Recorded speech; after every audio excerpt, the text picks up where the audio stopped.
اسے اپنے عشق کا قیدی بناؤ، پھر دیکھو کیسے ہر لمحہ تمہارا محتاج ہو جائے گا۔ ڈارک سائیکالوجی کا سب سے خطرناک عمل۔ السلام علیکم، how are you all, welcome to my YouTube channel کتاب زندگی۔ میں آپ کے ساتھ باسط محمود ہوں۔ کچھ لوگ محبت میں اس حد تک جاتے ہیں کہ دوسرے کے ذہن پر قبضہ کر لیتے ہیں۔ یہ محبت نہیں، ڈارک سائیکالوجی ہے، جہاں احساسات کو ہتھیار بنایا جاتا ہے۔ یاد رکھیے گا، جہاں عشق دل کا نہیں بلکہ دماغ کا کنٹرول بن جاتا ہے۔ تو یاد رکھیے گا کہ اگر آپ نے یہ گیم سمجھ لی تو آپ کسی بھی انسان کو اپنا ذہنی غلام بنا سکتے ہیں۔ تو ویڈیو کے ساتھ جڑے رہیں، اسی کے اوپر ہوگی بات۔ چینل کو سبسکرائب کر لیں تاکہ ہر نئی آنے والی ویڈیو آپ تک بر وقت پہنچتی رہے۔ سب سے پہلی چیز یاد رکھیے گا، ایموشنل ہک میکانزم۔ اس میں کیا ہوتا ہے کہ یہ انسان کی نفسیات کا سب سے طاقتور اور خطرناک کھیل ہے۔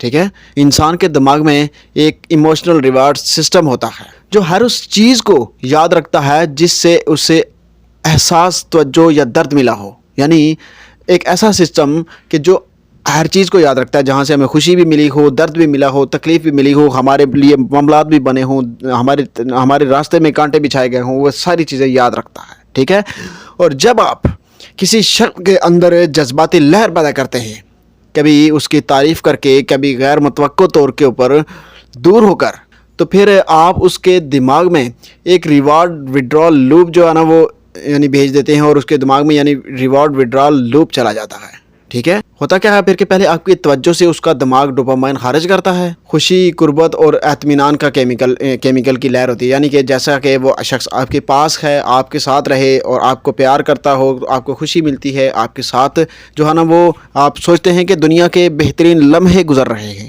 ٹھیک ہے، ایسا ہی ہوتا ہے نا۔ تو پھر کیا ہوتا ہے کہ جب آپ اچانک خاموش ہو جاتے ہیں یا غیر موجود ہوتے ہیں، تو پھر کیا ہوتا ہے کہ وہی دماغ ایک ہلا محسوس کرتا ہے، یعنی اس چیز کی کمی محسوس کرنا شروع کر دیتا ہے، اور اسی شخص کو دوبارہ تلاش کرنے پر مجبور ہو جاتا ہے جس نے یہ لہر پیدا کی تھی۔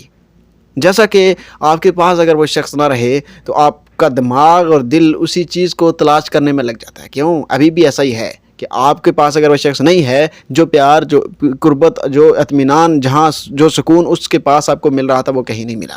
کیوں؟ ایسا ہی ہو رہا ہے نا۔ اور پھر کیا ہوتا ہے، یہی وہ لمحہ ہوتا ہے کہ جب آپ اس کے ذہن کے ایموشنل سرکٹ میں جگہ بنا لیتے ہو۔ ٹھیک ہے، اب آپ صرف ایک انسان نہیں رہتے بلکہ ایک ذہنی عادت، ایک ایموشنل نیڈ بن جاتے ہو۔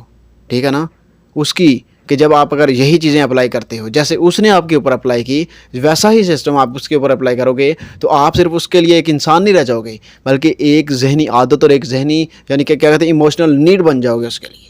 ٹھیک ہے، وقت کے ساتھ وہ شخص آپ کو چھوڑنا بھی چاہے گا تو کبھی چھوڑ نہیں پائے گا۔ ٹھیک ہے، چاہے آپ غلط ہی کیوں نہ ہوں، لیکن پھر بھی وہ فیصلہ ہی نہیں لے پائے گا آپ کو چھوڑنے کا، کیونکہ اس کے لیے آپ کی موجودگی اب صرف محبت نہیں ہے کہ ایک نفسیاتی ضرورت بن چکی ہے، اور یہی وہ پہلا قدم ہے کسی کو دل کا قیدی بنانے کا۔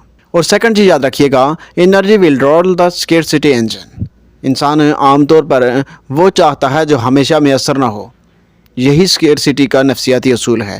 اپنی توجہ، کالز اور فوری جواب میں کمی کرو۔ اس خاموشی میں ایک خالی جگہ بنتی ہے۔ ٹھیک ہے، جو آپ خاموشی دیں گے، یعنی یہ جو توجہ، کالز، فوری جواب دینا، یہ آپ تھوڑا سا جو ہے نا پیچھے ہٹیں گے، جو دماغ مسلسل بھرنے کی کوشش پر لگا دیتی ہے، وہ ہر لمحہ پھر کیا کرتا ہے کہ آپ کا خیال کرتا ہے۔ آپ کی موجودگی اب سہل دسترس نہیں رہی، یہ لاگنگ پیدا کرتی ہے، اور لاگنگ ہی واپس آنے کی طاقت پیدا کرتی ہے، طاقت رکھتی ہے۔ سمجھ آ رہی ہے بات کی؟ یاد رکھیے گا کہ مسلسل دستیابی عادت بناتی ہے، اور غیر جو ہے نا حاضری، جس کو کب کہتے ہیں ایبسنٹ کہتے ہیں، تو خواہش پیدا کرتی ہے۔ اس خلا کو حکمت سے بناؤ، سمجھے بات کو، پھر نتیجہ خود بولے گا، آپ دیکھتے رہ جائیں گے۔ ٹھیک ہے، ان باتوں کو سمجھے اور سمجھ کر اس کے اوپر عمل تو کر کے دیکھیں۔ لیکن جب بھی آپ یہ سوچتے ہیں کہ میں اگر اس کی کال کا جواب نہ دوں، میسج کا جواب نہ دیا تو شاید وہ دور نہ چلا جائے، آپ جو ہے نا وہ نیگیٹیوٹی آپ کے دماغ میں پہلے ہی بھری ہوتی ہے، تو نیگیٹیوٹی کو ریموو کریں، تب معاملات حل کی طرف جائیں۔ اور تھرڈ چیز یاد رکھیے گا، سائلنٹ پاور ایگو کولیپس۔ جب وہ دیکھتا ہے کہ آپ اپنی زندگی میں مصروف، خوش اور خود مختار ہو، تو اس کا غرور آہستہ آہستہ لرزنے لگتا ہے۔ جو پہلے آپ کو کمتر سمجھتا تھا، اب آپ کی خاموشی، کامیابی اور وقار کے سامنے بے چین ہو جاتا ہے۔ یہ خاموشی کوئی جنگی حربہ نہیں ہے بلکہ ایک پرسکون طاقت ہے، آپ کی عزت نفس اور خودداری کا عکس، جو اس کے ایگو کو اس کے اندر ہی اندر توڑ دیتا ہے۔ سمجھ آ رہی ہے؟ اور جب غرور ٹوٹتا ہے نا تو وہ اپنی اصل کمی اور اصل قدر سمجھتا ہے۔ یہی تمہارا سب سے خالص اور طاقتور جواب ہوتا ہے۔ اس شخص کو آپ کے بغیر جینے کا تصور بھی خوفزدہ کرے گا۔ یہ سب سے خطرناک، سب سے نفسیاتی اور سب سے طاقتور کام ہے۔ تو اسی کے ساتھ مجھے دیجیے اجازت، اپنا بہت سارا خیال رکھیے گا۔ اللہ حافظ۔